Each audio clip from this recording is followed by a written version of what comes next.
Hello and welcome to episode 16 of In the Flow. We are the Eureka Effect. My name is Hannah. And my name is Courtney. And today we are going to be discussing the Bo Burnham special, as well as we watched some of his interviews. We mentioned in our last podcast that we were going to do that. So here we are. I'm about to break it down for you. Yeah, so for context, I don't think either of us really knew who he was before. Like, I've seen clips of his interviews, and we obviously hear the TikTok audios all over the place, but I had never watched any of his previous specials. Like, he's a very popular comedian that I have just been ignorant to up until recently. Yeah, because his TikTok audios, I think, ironically went viral. Yes. Because of they're so usable. yeah. Well, yeah, and it's kind of sad because I think the whole point of what he's saying is like that whole special is him basically being very like pessimistic and poking fun of our sort of social media culture that we have created, and then for all his music to go so viral on social media and be used to make content. You know what I mean? It's it has a very ironic factor to it. Yeah, and definitely. I think he talks about that in some of his interviews. We only watched like a couple of them. The ones that we've seen on TikTok, we try to go find them. And we decided to like actually sit down and watch the whole special where all the TikTok audios that you're hearing come from. Like we were like singing along with some of them Before we didn't recognize. Even had heard them.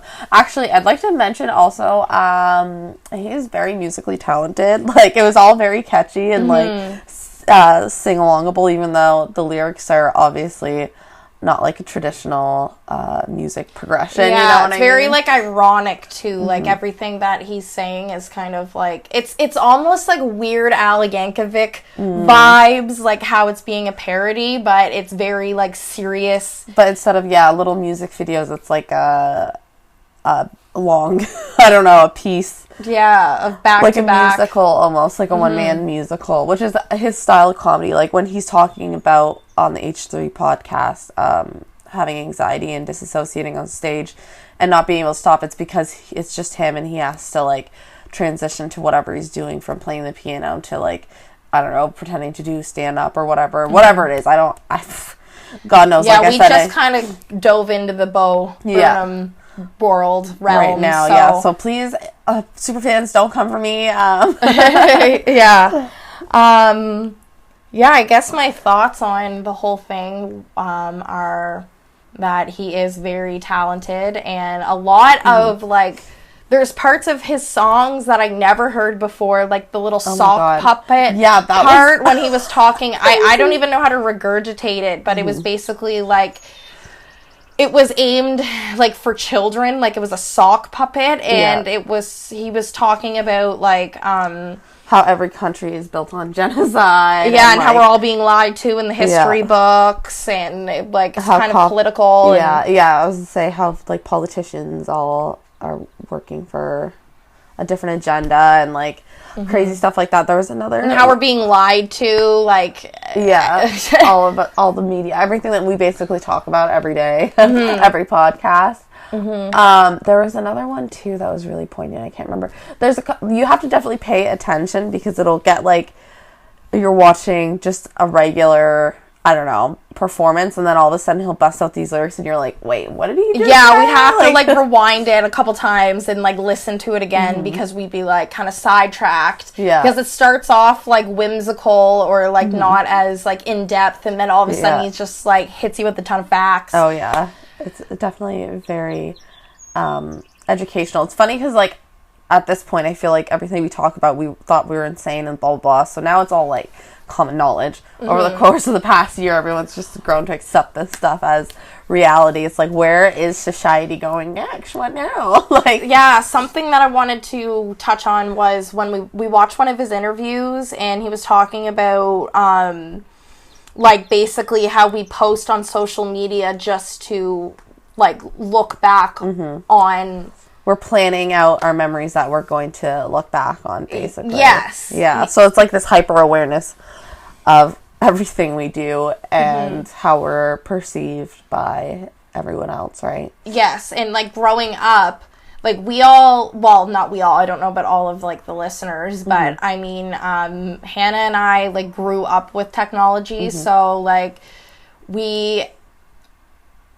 I don't know, it's like back when I used to use social media and like when I see my old like Facebook memories pop up from like 10, 11 years ago of like how free range I had of the internet and the type of stuff that I would post is appalling because I was never really digesting the fact that I was being perceived. And then I don't think anyone really did, like even like YouTube and the shit that people posted was completely like unfiltered. And then it kind of, we hit a point in time that we started like filtering everything we said or did because of the element of being perceived. It's like we got hyper conscious. Yes, of how, and then it became it's all about being perceived. It's not about just posting. It's about how are we going to look? How are we going to remember ourselves? What is our legacy going to be? I see that shift a lot in TikTok because as it's grown in popularity, it's like it's harder and harder to sort of get seen and whatever. And so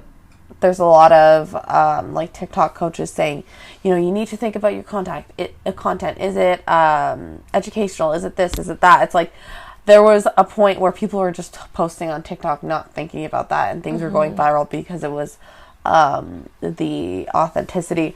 But it's like, oh Lord, don't take fucking TikTok from us. I know. It needs to remain authentic because that's what people like. But you have to post X amount of times a day. You have to think about the type of content you're making because you need to think about your reach. And it's like, let's not make it so fucking technical. Can we just chill out and like... I know. And it's interesting because we see like bigger corporations sort of like hiring creators, or their marketing strategies are they're trying to pose as like relatable. Like I think he touched on that in the special too. The whole Wendy's Twitter thing. I think it was Wendy's that they like that's like a sort of a good example of that. And now like micro influencers are a big thing. So these are Instagrams with like, you know, a couple thousand people on them. It's not necessarily huge followings, but if they're paying people to post with their products so it looks more authentic, so it's like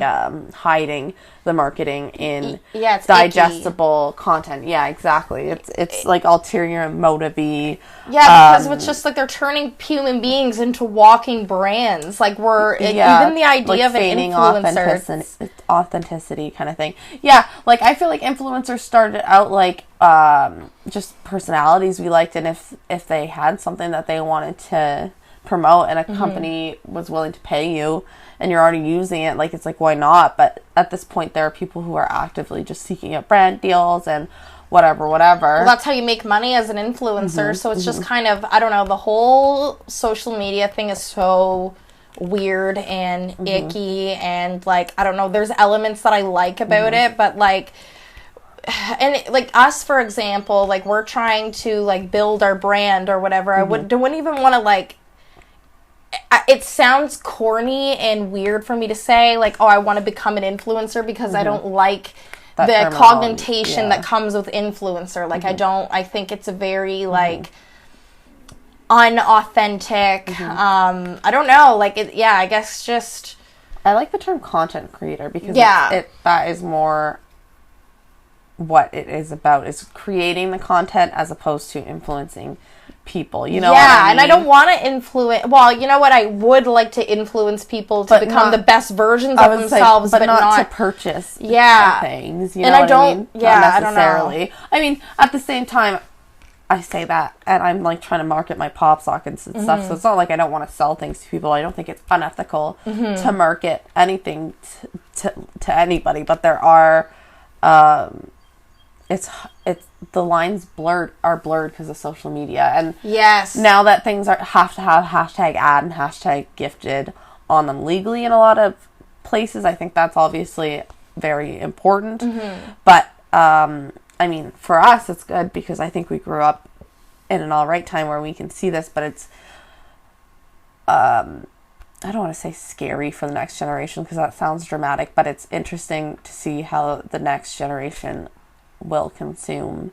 And Yeah. you know what I mean, based off of the fact that they're just being marketed to 24/7. Well, that's what Bo Burnham was talking about too, like saying that, like, basically back in the day, like, advertisements came through the television, and parents had the opportunity or they had the power to turn it off. But now, like, parents have no clue what's going on their child's Screen, devices. Yeah. And we don't know how they're being manipulated. I guess even we are being manipulated. Yes, like the as TikTok adults and algorithm, stuff. like it's a fucking echo chamber of the same stuff that we want to hear, and then we think, oh, everyone, like a good example is like the spirituality and talking about like going from 3D to 5D and all of this shit. Nobody in the real world is talking about it, but that's all our TikTok feeds are, because we're on that side of TikTok. Yeah, and that's what we are consuming, and so TikTok gives us more of it so that we stay on TikTok and continue to consume. I guess on the bright side, there's a lot of people that think the same way, but it really is kind of, it's an echo chamber in itself. Yeah, I think social media platforms are great, but the algorithms are what are sort of spoiling it. You know what I mean? And Well, it's like they start off good, and then it's just like it gets marketing takes over Yeah. and whatever. I think that's part of what killed Vine, is just money distribution. Like, their creators, basically their bigger creators, walked and said they wanted X amount of dollars, and Vine wasn't willing to give it to them. So because they didn't have like their ads sorted out. Yeah, like how they're going to make money. So whatever, yeah, exactly. And I'm sure whatever TikTok is doing, they had that pre-planned. Well, Musical.ly, yeah, and then it moved over to TikTok when they cracked the code on how the hell to keep us absolutely glued to our screens like no other. Like, yeah, I will scroll on other social media platforms for hours, and I did that way before TikTok, but TikTok's a whole other, like, it gets you in there. Bad, yeah, for sure. Like, I'll stay up literally all night some nights, because, like, there's the nights where I feel the insomnia kicking in, and it's not, I normally know better not to go to TikTok, but it's like that lack of dopamine. Yeah. Like, it's not every day that I feel like that, but I know when I'm going to be on TikTok all night, and I just kind of accept it, because you just can't put your phone down. Yeah, a little bit of everything all the time. And then nothing is satisfying. Oh, yeah. Like, nothing is satisfying at all. Like, I'll get to the end of certain days and I can't sit through a YouTube video. Yeah. I can't find anything in my actual real world surroundings that would be, like, suffice, that would kind of hit the spot. Like, and even sometimes I can't even get through a whole TikTok if someone's talking. Oh, my gosh. Like, I'm just like, boop, boop, boop. Like, okay, I get it. Okay, I get it. That's when I get scared, is when I can't even sit through the first, like, 5 seconds of a TikTok, and I'm just like, you know what I mean? That's when I'm like, okay, you need to put the phone down and meditate outside. Yeah, get a breath of fresh air. But even that is, like, gross. Yeah. No, nothing is good enough. Like, and that is obviously, like, a dopamine ADHD issue, but we are all of our brains are developing into that sort of mind altering state where nothing is good enough. It's like the opposite of, like, feeling gratitude. It's like feeling like nothing is going to hit the spot. It's the quick uptake neuropath as opposed to the long uptake neuropath way, for sure. And that's why I go through, like, phases where I don't use TikTok, and I've always went through cycles where I go, like, days and days, or even, like, a week or so without even going on it. Like, I'm going through it right now. It's because I normally have a couple bad nights with it. And it's like, okay. And it's not even like I'm consciously deciding not to use it, or I'm, like, stripping myself away from using it. I just don't want to. Like, it's just not, it's not something I click on. Like, it's like it comes in waves, and then all of a sudden I get a hankering to get on there. And then it's like the next couple days I'm using TikTok all the time. Yeah. But it's not good for my brain, because at the end of a TikTok day, I'm not well. Oh, no. And I'm sure that there will be studies about TikTok compared to cocaine and, like, all these crazy drugs, and how much more addictive it is, and how much more damaging it is to your psyche and all this stuff, because it is. And we are, like, the test dummies generation for it. Well, think of the kids that are, like, this is Bo Burnham was talking about this too, like, how basically, like, their brains are, like, they are, like, children already, and, like, preteens are like already so very self-conscious and self-aware, and well, maybe not self-aware, but they start to become self-aware. They start caring about what other people think. What were the other things that he said? Like, basically, you know what it's like to be a teenager, and that's universal, and that's nothing new. But now you have such a grand platform for the whole world to see what you're doing, and it kind of just amplifies that need to be perfect, or that need to fit in, or like, I don't know, it really convolutes. Like, because I think, Olivia Rodriguez, that song, Jealousy, Jealousy, or whatever, like, she's talking about, like, seeing other girls on social media living like this perfect life. Yeah. Because I think as adults we can differentiate, but I think teenagers have a harder time because of like TikTok. That, this is the way that other young teens live, and they, you know what I mean? It's because we treat social media like a highlight reel, which is fine. Like, I don't think there's anything wrong if you don't want to share the harder parts of your life. Absolutely. Yeah, no one's making you. Yeah, that you do not have any responsibility to also show the other side of what's going on. But at the same time, it's like you as a consumer must keep in mind that what you are consuming has been carefully hand selected to be put out there. It's not just candid moments and you know what I mean, this carefree thing that you may be expecting. It's like, how many pictures does it take an average person to get one where they like? Probably a lot, and that's like universal. That's not specific to any one person because you're not photogenic. That's just the way a camera works, and that's just the way your brain works. You like certain things, and a camera can only capture so much in a second. Like, that is universal. I think, like, on the bright side of this is everyone's becoming more vocal about how fake social media is. Like the Instagram versus reality. And, like, a lot of girls are, like, posting themselves, like, what they look like when they're caught off guard, and, like, saying, like, this isn't real, and, like, exposing celebrities and everything else. I think that the general consensus is that social media is fake, but TikTok, I think, is, like, particularly dangerous because they're not so much famous people. It's just people living or people a more exciting life, or like people with more followers, or, you know, like, I guess it's the same thing, but on TikTok it's sneakier, I find, because, like, and it's easier to get sucked into that algorithm, I guess you could say, right? And not realize what you're consuming while you're consuming it. I think on that note, we're going to take a break to hear a word from our sponsor, aka us. Well, not us, but us reading it. Past. All right, thank you so much, Past Us, for that awesome ad read. So as we are recording this, it is actually July 1st. You'll be listening to this on the 8th. But today is Canada Day, which is an interesting topic because of recent news. Now, actually, 85% of our listeners are from the USA, the last time I checked Anchor, so they may not even be as familiar with any of this as we are, so this will be good. Do you want to...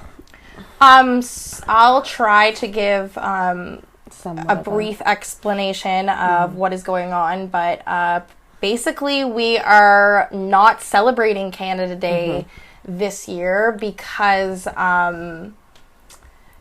in recent news we have discovered that there are like thousands of Indigenous children's bodies buried under these quote-unquote schools, residential schools that are just being discovered now from the last I don't really know the time frame, like how many years ago, like I think it was probably within the last 100 years for sure. I think it was 50 or 60, to be honest with you. So it wasn't that long ago at all. These residential schools were started by the Catholic Church, and the purpose was to basically like take away their faith, and replace it with Christianity. To colonize them, I guess, is that the technical term for it.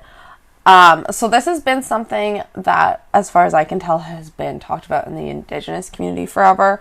But it's interesting, as someone who grew up in a Canadian school system, learning in social studies about sort of the history of Canada, and they just brush over it. Like, oh yeah, they just stole their land. Not very much detail went into it, or how long that this process really truly went on. And we get fed also Thanksgiving as this holiday. Like, Thanksgiving has also always, like, in the back of my mind kind of been like a question mark, because I really enjoyed Pocahontas growing up, and because of that I've heard that obviously the way that the media portrays that whole part of history is very it's not even like the media, it's just like even like school, like or like it's just what we're taught.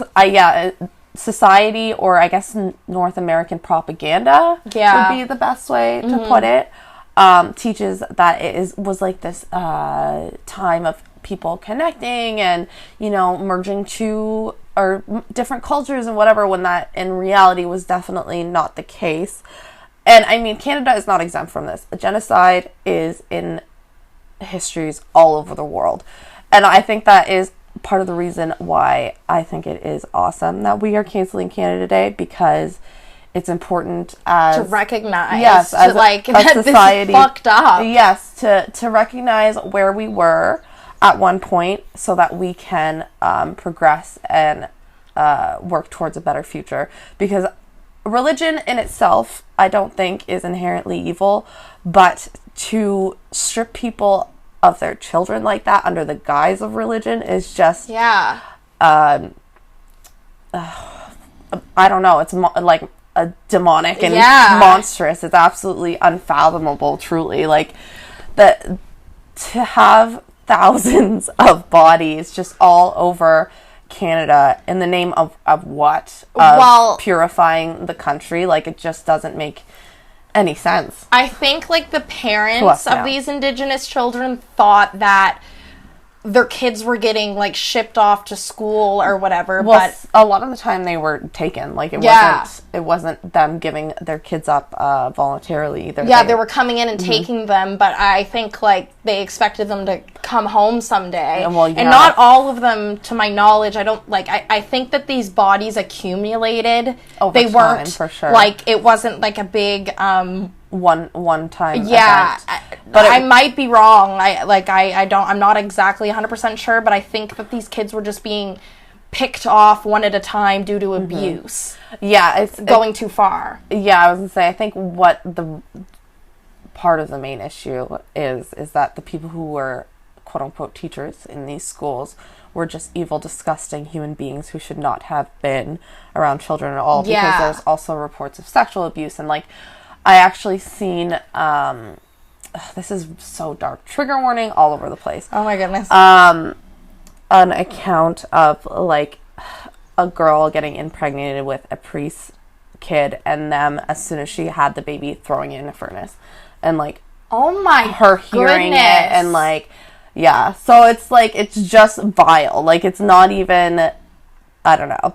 Oh man. Like, canceling Canada Day one fucking day out of the year, 1 year out of our lifetime, is literally the least we can do. And like, even if my ancestors are not involved in that in any way, like, I would like to acknowledge that happened. Well, it's like, why are we celebrating Canada Day when like, it's just like, it's because we're celebrating colonialism and then, like, colonialism, and we're celebrating the fact that we took the land from the Indigenous people that lived here. Like, well, that's nothing to celebrate, and that's basically why we're like, okay, that's kind of gross. It's awful. Hopefully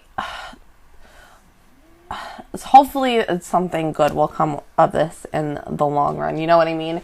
I truly hope that just this doesn't blow over after we cancel Canada Day. I hope that it inspires conversation. We continue to cancel it, and we really like, I think things for Canadians are amping up. Like, we're seeing posts, like, all day today. Like, they did a march wearing orange. Like, people are wearing orange to protest Canada Day instead of wearing red and white.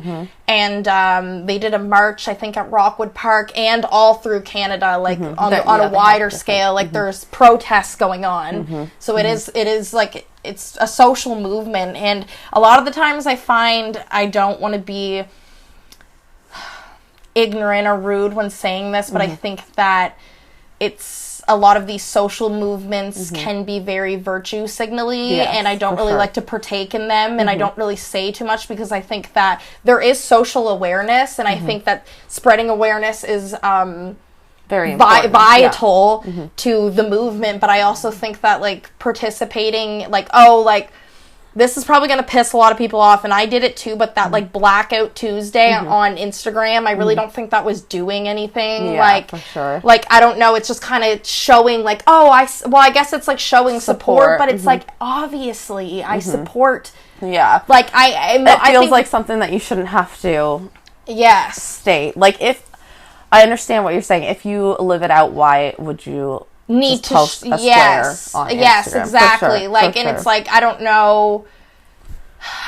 Like, if there's a fine line between, like, participating in virtue signaling, and this is a case where I didn't participate in Canada Day today. Like, Yeah. and I was planning on like, meeting up with friends. We're gonna go tubing, and I don't know, like, none of them even participated in Canada Day. Yeah. Like, they didn't wear Canada Day colors. Like, a lot of people are like, but it's kind of like, walking on eggshell type of situation, like, every time that there's this, like, social movement Yes.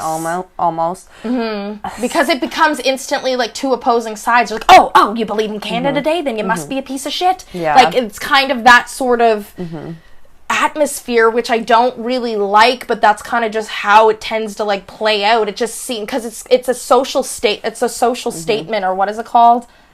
A political statement. A political Yeah. statement. And, Yeah. like, it's kind of like, ugh. And that's why I think a lot of people, I don't know. I'm hoping that, well, I mean, perfect world scenario all the time, right? I'm hoping that it incites not guilt, because that is not the helpful. proper response, yeah. But this is like a mourning, you know what I mean? Like, it is not a global, sorry, a national mourning, to say, wow, Yes. you know, we need to reflect on humanity. We need to understand what our society was built upon, and we need to see how that bleeds into how we act today, because Yes. it definitely does. And I mean, like I said, perfect world. I hope that is what everyone is taking from this. But yeah, I've also seen people on the other side arguing, like, it's, I don't know. I don't even want to get into the other side, because I just don't appreciate it in this scenario. Me even though neither. I think it's insensitive, because it's basically like we're wearing orange to commemorate all of the thousands of lives that were children's children. I lives. was gonna say, literally a small baby friggin' like We're children. like, children lost their lives due to this gross. just acts of violence. Yes, and like hatred. I know that maybe, like, there's not a direct correlation between celebrating Canada Day and, how am I gonna try to word this now? Like, I don't think that, never mind, I honestly can't even spit at that sentence. Yeah, that's okay. Yeah, I think that we have pretty much covered the basis. Don't celebrate Canada Day this year. Well, I Yeah. hope you didn't celebrate Canada Day this year. And if you did, I hope that listening to us has taught you something on why we disagree with that personally. Because at the end of the day, this is the podcast. We are not here to make political statements. This is just very relevant because we are two Canadians, and that is what's going on in the news, and it's something we're both passionate about. So Yeah, and typically, like, we don't talk about these sort of political type stuff because I don't want to get involved in it. Like, I just, I don't know, I don't want to have, I don't want to be on, like, one side or the other with a lot of it, because I think a lot of it is, like, straw manning type of, like, politics is just bullshit to me, because I think that most people deep down want the same things and want equality and want, fairness. yes, for but sure. The best quality of life for everyone else, right? That's what we should be striving for, I would assume, as a government and society. Yeah. But this is something completely different. Like, if you actually think of, like, why are we celebrating Canada Day? and we are celebrating the version of Canada that was snatched away from the Indigenous people, and I think it's just disrespectful to go over here, take their land, and celebrate about it. Seriously. When there's thousands of Indigenous children that are buried under quote-unquote schools. It's like it was bad enough before the schools, and then you had to add that too. It's like that is just, it's all just unforgivable, you know what I mean? I know, and I'm glad that this stuff is coming to light, because most people don't really know, because that's not what we're taught. It's just very like glazed over, like what actually truly went on, and they put it in the most lamest, polite terms. What we did, and we just accept that. And there has been like a movement for like Indigenous voices for a long time, but it didn't really get momentum until recently. And I hope that it keeps going, because there's so much other shit. Like, it's disgusting. Like, a lot of their reservations that they live on don't have clean drinking water. Can you imagine being Indigenous to a country and not even having access to your own drinking water, while there are people who are living like beyond lavishly? It's like, it's one thing if we were a third world country and we didn't have the funds to allocate to literally everyone just being able to have access to water, but I mean, that is simply not the case. And there's also Indigenous women that go missing all the time too. Before I lose that, that's crazy. That has been in the news, but very like bottom of the barrel, like all of the time. It's because Canada is ingrained with systematic racism towards Indigenous people, and the police just don't listen to Indigenous people. It's really, really sad, honestly, and hopefully that will change with the internet and stuff, because it's very hard to ignore that someone's missing when you're seeing it in your face. Exactly. As opposed to media being very funneled. You know what I mean? Like, yeah, like the grander traditional media. Yes. Like there was 5 news channels, you know what I mean? And they were all under the same umbrella, and they're all just reporting on the same thing, so whatever story. Well, they're heavily starting to censor social media, too. But, like, something like this, it's already picked up enough steam that mainstream media is going to run with it and push it. Because they get behind some social issues, which is weird, because, like... I think it's probably just a if you can't beat them, join them scenario. Yes. Because, to keep up the guys, eventually you have to feed into what would be our delusion, and I'm saying that in quotes because obviously we are not delusions. We're pushing towards, a freer country. But I don't know where it's going with that statement. That just reminded me of like, I think there's something like more sinister going on too with like obviously we came over and took their land and tried to brainwash their children. And when you put it that way, it's just unbelievable, honestly. It's because of how in touch with nature and spirituality and like earth they are. Like they're very I don't know too much about Indigenous culture to actually speak on it, but from what I do know, like they're living life the way that I feel like it's intended to be lived, and they're very spiritual, powerful, smart individuals, and I think that's why we came over and basically destroyed their culture, was because it would prevail, because like they didn't want anyone to know. We need to see them in a certain light. We need to see them through this racist lens because of, or the like we put their culture down. Yes, for sure.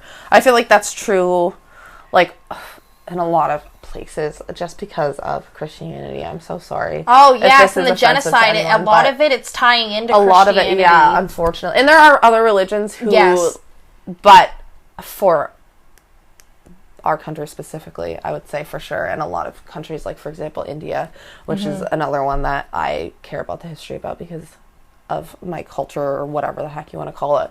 But yeah, unfortunately, the Christian ideologies were forced, and they were very easy to turn into marketing tactics. Or like it's very to control. Or it's very easy to control a large group of people if they're scared of hell. You know what I mean? Internal damnation. And like they're giving their power to something beyond them, and they are fearful of, and they're being indoctrined with shame and and like believing that you're inherently bad. Yes, exactly, which is so not good, because then you have people going around telling other people that they're better than them, basically, because they're saved and whatever. And I feel like, yes, of course the intention is there, but on an individual basis, but it's a very easy recipe for manipulation and occultism. Spirituality, on another note, like modern day spirituality, like TikTok spirituality, also went through a similar like occulty sort of like vibe. the 3D versus 5D. I've been actually seeing a lot of like TikToks lately coming out of spirituality, like are critiquing it or like basically kind of questioning it, because it's the same sort of vibe, like you're not manifesting hard enough. Oh, you're not like clearing your chakras, you're not like, you know what I mean, like you're gonna stay in 3D, see you later when we ascend to 5D. And it's very like, I'm better than you-esque, like because I can manifest and I'm doing my shadow work and I'm doing my journaling and I'm putting all this work in to become the most evolved person of or the most evolved version of myself, when in reality a lot of us can't or struggle with manifestation and law of attraction and like the thing is, I don't think everyone's meant to perfect that stuff in this lifetime. Like, I friggin' hope to the universe that this is the lifetime that I do, because I'm tired of friggin' doing what I do. But it might not be. Who friggin' knows? You know what I mean? I might not reach my highest potential this life, but that's fine, because supposedly there will be another one, or whatever's beyond this. It's not gonna friggin' matter anyway, you know? Or like, don't look at it like you're not doing enough to ascend, because it also becomes like another, it's like another form of like guilt. Like it's just basically like, oh, I must be doing something wrong here because I'm not receiving my manifestations fast enough, or like, you know what I mean? Or you hear all these people that are that get up at 5 a.m. and then they meditate for 3 hours, and then they do their yoga, and then they write in their journal, and it's like, yeah, I do aspire to do that, but it's not logic or reasonable or whatever you want to call it for people to do that every day. And even though like we're lucky enough that we're not interrupted in our daily schedule, like we have freedom to do whatever we want, it's still hard for us to do that because we struggle with mental illness. Like there's days where you're not feeling aligned. There's periods of time where you're not feeling aligned with your higher self, or whatever you want to call it. Like you don't feel connected, and like getting through your spiritual rituals are difficult because they don't feel real, or they don't feel beneficial, or they're not you're not reaping the rewards of your spiritual practices. And then you think, oh, I must be doing something wrong, or I'm not that person. And that's a reason why I kind of haven't been into the podcast, because I feel like I'm not living up to the expectation that I set for myself, or the type of person that I want to be. It's like a form of imposter syndrome. Yes, definitely. I mean, and I feel like hindsight's 20/20. It's like, when you're going through it, you're so frustrated and so hard on yourself, but then once you come out the other side, you can see whatever the blocks were and the lessons that had to be learned through that time period. But we're taught that, I don't know, hustle culture, now, like, we're just programmed to always be miserable. Productive. Yeah. We're programmed to be productive, and when we're not being productive, we feel like a bag of shit. And like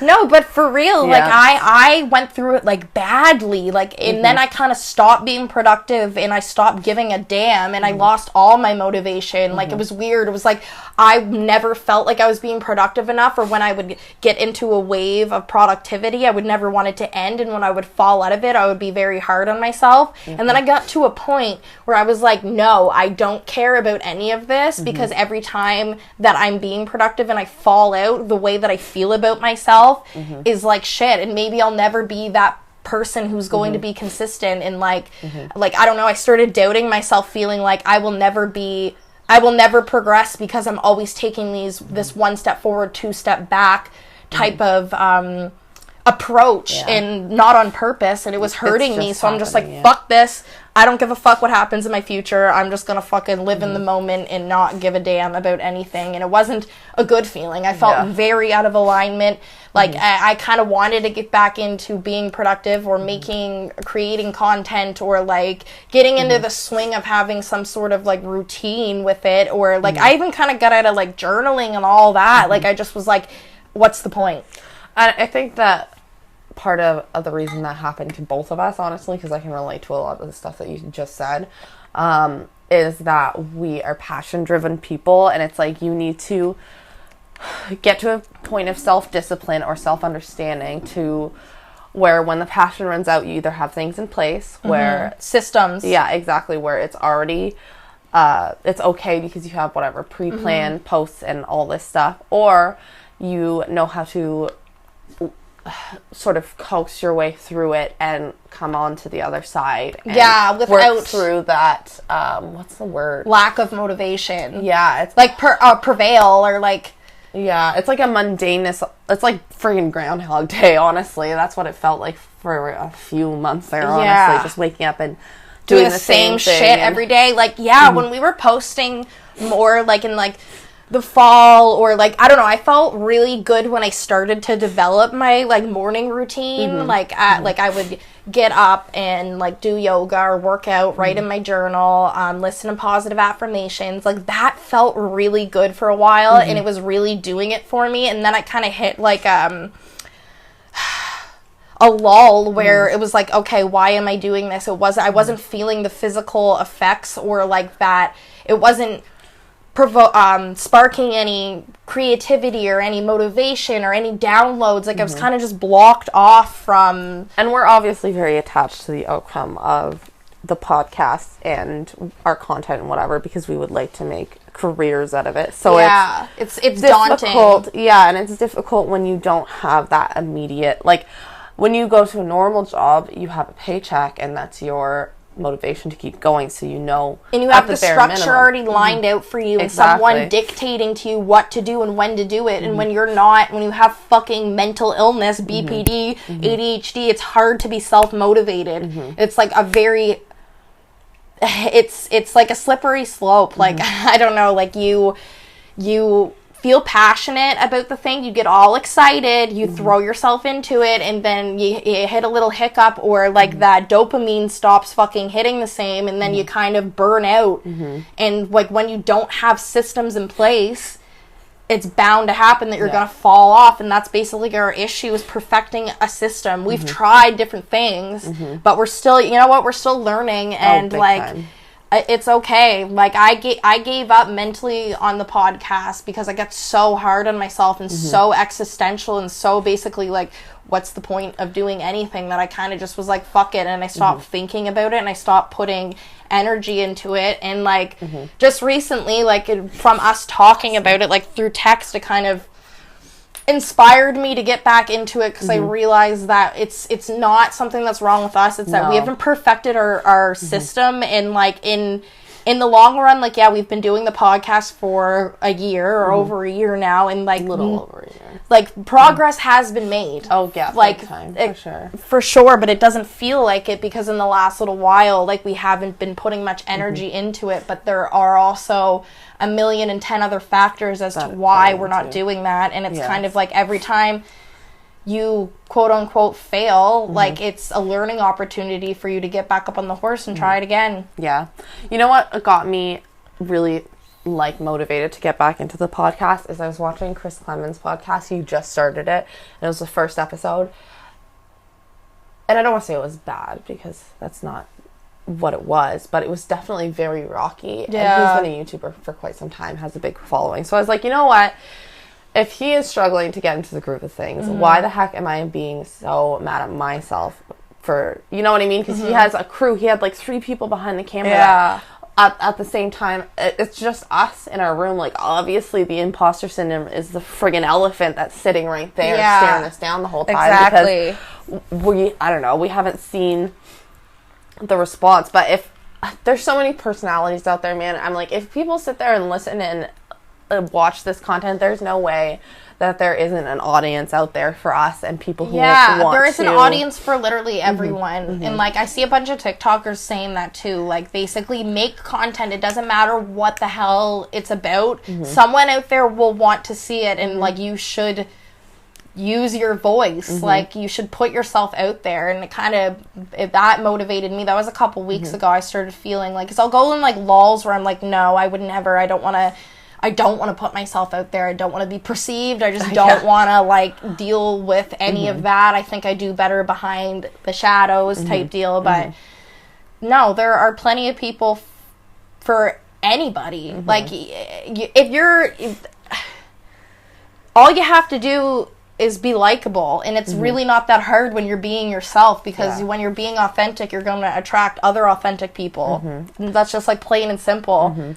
And you can't attract unless you put out there too, which is also very important. Something that I think everyone struggles with, because putting yourself out there in any means is intimidating and daunting, right? Like going to a class alone, or even commenting on a Facebook post that you wouldn't normally, like that. All that stuff I do take a minute before I do it to be like, okay, like it's fine. Like, oh yeah, every time that it's like, maybe we're just overthinkers, but yeah, well, no, I think a lot of people, like, people who struggle with social anxiety, like, I highly recommend, like, commenting on people's TikToks, commenting on stuff, like, start inch by inch practicing putting yourself out there, just so it gets easier. Yes, you need to desensitize yourself to that, that feeling or that fear of rejection. Yes, exactly. And realize that, like, it doesn't matter at the end of the day. Like, even if someone doesn't like you, it's hard in the moment when you're putting yourself in a position to get judged or be perceived, like, to remind yourself that it doesn't matter, because it feels so real. But like on the grander scheme of things, like, if it makes you feel good posting the content, then do it. Yeah, there's definitely a reason. Like, I love listening to other people's podcasts, so I know that there will be at least one or two people who will feel the same way about our content as well. 100%. And it's kind of like, at the end of the day,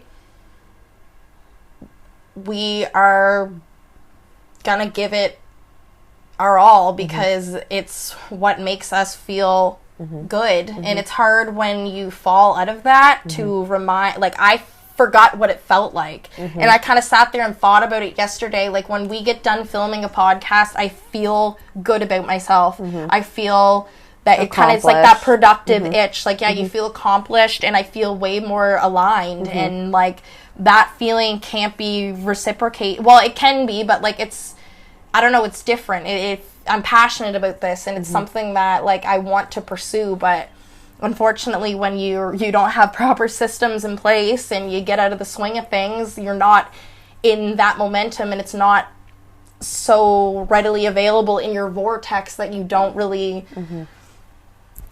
resonate with it anymore, and you forget what it's like to feel that feeling. But I'm glad to be feeling it again. Yeah, I think that productivity is like energy, right? It just is something that you can learn to gain better control of, but at the end of the day, you're just at the mercy of what the universe wants, right? And you have to trust that whatever's happening is happening, and let it be. Yeah, exactly. And like, remember that you can't, I think that there's like an element of like putting yourself in alignment, like that's kind of toxic to think, because like, if you follow your gut or follow what feels good, as Abraham Hicks would say, like, you can't really make any wrong choices, because everything that is meant to be will be. So I think like getting hung up on putting yourself into alignment can be kind of like a more of a toxic way to think. Like, I think it's about finding things that make you feel good, finding systems that make you feel good, and working from there, and not thinking about like making these choices too much. Yeah. It's being conscious without being hyper conscious. Yeah. Enjoying your life without over analyzing it. And taking emotions as they come. Because I think especially within the spiritual community, like being down and stuff is like looked down upon because you It's should nothing but be, love and light. yeah, but the reality of it is that there are going to be things that happen on a grander scale that you're going to have to react badly to.